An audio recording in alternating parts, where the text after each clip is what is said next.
Yeah, I actually find his arguments about Yogacara and Nisvavada both approaching Madhyamaka very convincing. But my question, or something that I've been wondering, is this something that he starts to expound after some self-inquiry, or was he influenced and inspired by some other traditions or masters?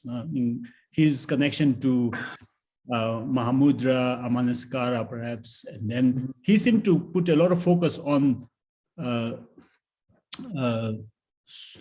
what's the word? The Sosorangripa, no?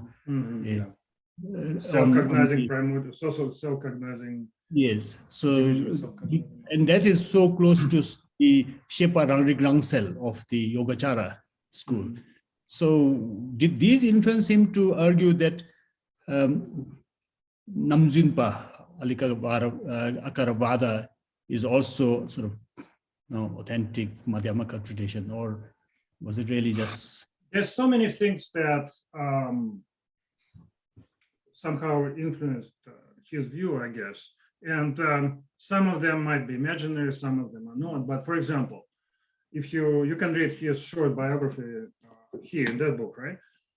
When he was still a kid, he went with one of his teachers to Pema Sampova, I think, to meet that scholar, Pema Sampova, and they discussed the Yogacara views. And his teacher held the ordinary Madhyamaka view, and that other person challenged him, saying that, what is your source? And his teacher cited Sutra Alamkara of Maitreya, right? And he said, no, keep going, sort of in that citation, what is it? Lotan Dempa Nipa Merignes, right? All of that. So basically, that passage talks about transcending, sort of negating external world and negating consciousness, and then negating, basically coming to the state which is beyond both mind and external phenomena. He says that's the Yogacara view. Because majority of Tibetan thinkers say, oh, Yogacara is the same as Samsampa, right? Samsampa means Chitta Mantra, just mind only. What does mind only mean? Mind only means that everything is mind. Mind really exists. He says, no, that's not the Yogacara view. It's the most basic view. It's not the Yogacara view. It's the view of Satyakarava. It's the view of the true aspectarians who claim that the objects do not exist, but subjective mind exists. He says the ultimate view of Yogacara is that neither objects nor subjects exist. What exists is only the non-dual primordial mind. That's what exists, right? And so apparently he encountered that dialogue, discussion when he was still a kid and started exploring it at a certain point. But he didn't write about it. He didn't write here.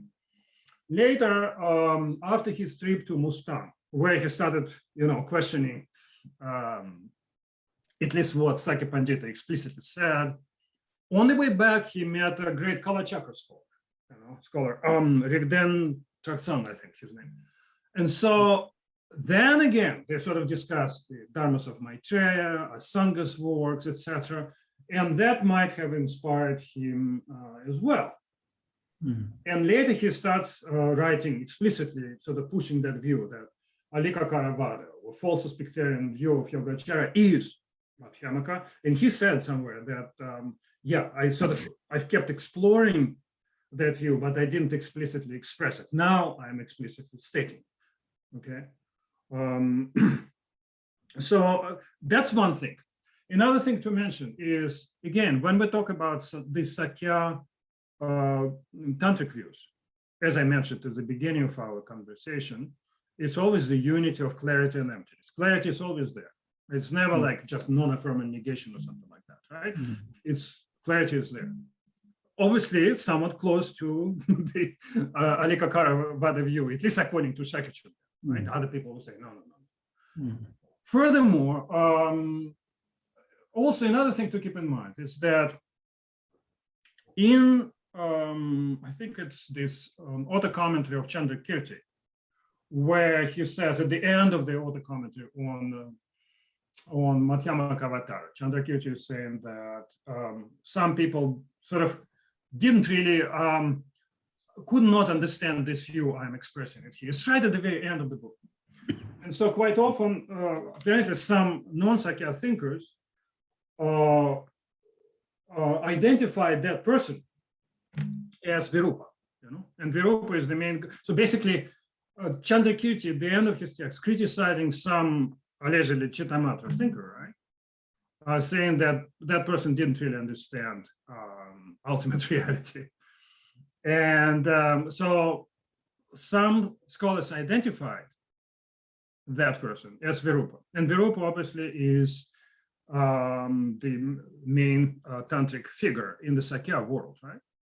And so now you have to sort of, there's a little issue here that someone, Chandrakirti, allegedly claimed that Virupa had held Chittamatra view, while the Shakya thinkers themselves say that, of course, Chittamatra view is below Madhyamaka. So how do you solve that issue? Some people say that he changed his view. Some people say that he never had those views.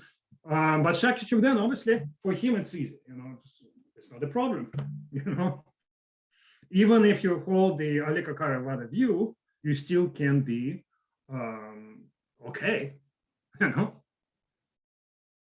Just like that. So these are some things that contributed to his promotion, if you want, of Alikakaravada view as Madhyamaka, as real efficient view of reality.